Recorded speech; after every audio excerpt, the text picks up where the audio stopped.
But let's pretend hypothetically that it did raise taxes.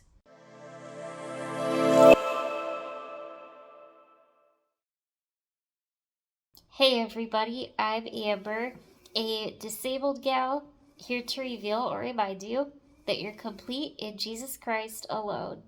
I originally had last week's video and this week's video in my notes together as one. I decided it might be a little bit easier to digest if I break it up into two videos. So you could think of this video as kind of complementing last week's video. If you are unfamiliar, many disabled people get their care funded through home and community-based services, or HCBS for short. Now, home and community-based services are definitely a better alternative to institutionalizing an individual.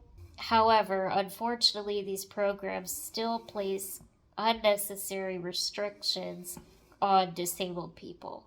These restrictions include financial eligibility criteria, and if they do qualify, controlling how the disabled person lives their life. Now, each state slightly varies in their rules, but most, if not all of them, have income and asset limitations. So if you are over the income and asset limits, you don't qualify for the program. To someone with no experience with this, that might not sound bad, but think about this. Something as simple as having a retirement account can make you completely ineligible for caregivers. Say the asset limit is $2,000 in a given state. And yes, some states do have asset limits that low. If you have a retirement account with $50,000 in it, you're easily over that amount. And yes, there are Medicaid planners, aka attorneys, but that can also get pricey, and sometimes they're just not able to find a solution. I believe that income and asset limits should either be drastically increased or just eliminated altogether. I don't think it's overly likely that a disabled person that has $100,000 per year in disposable income, is going to be applying for this program. An individual I was talking to was concerned that if the income and asset limits are raised, that taxes will go up. Now, I'm not an economic expert, but I will share with you what I know.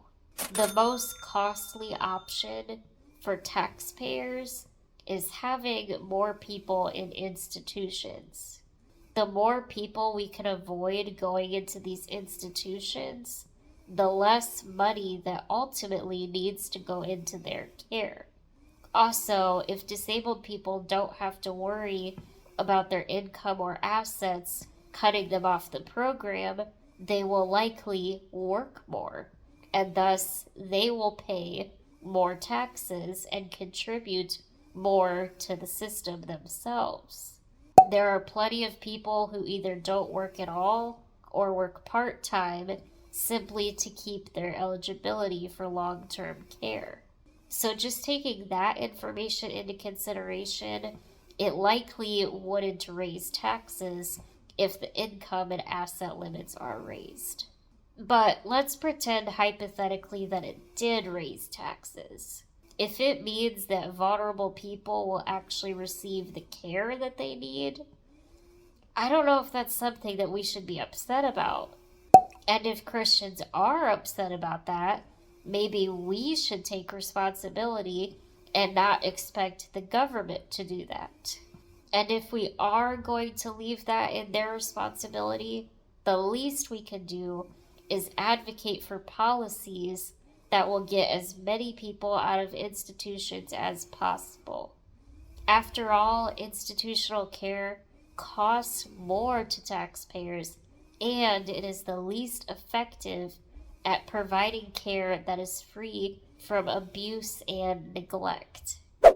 Thank you all so much for watching. I hope this video was edifying to you. Please check out my other content that will appear shortly on your screen here. And a huge thank you to my supporters. You guys really do bless this ministry tremendously, and God bless you all. The video you just saw was made by fallible Christians. Although we diligently seek to represent the God of the Bible accurately, please understand that we are still being sanctified. For absolute truth, please refer to the Bible.